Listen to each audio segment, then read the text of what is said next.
กาลังเลิกงานจะกลับเมื่อบ้านเนาะอันนี้กำลังติดกาแฟอยู่เนาะกาแฟที่เรือไปเบิ่งกาแฟที่เรือกล้องก็อยากสิมั่วๆพี่น้องกาแฟที่บ้าน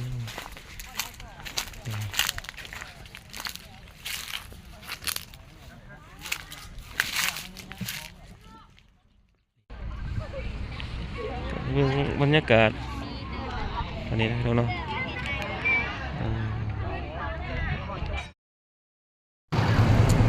สวัสดีพี่น้องทุกคน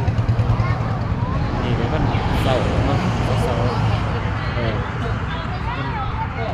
ที่ไปเก็บกาแฟปากซอยนี่เนาะพี่น้องนี่เนาะ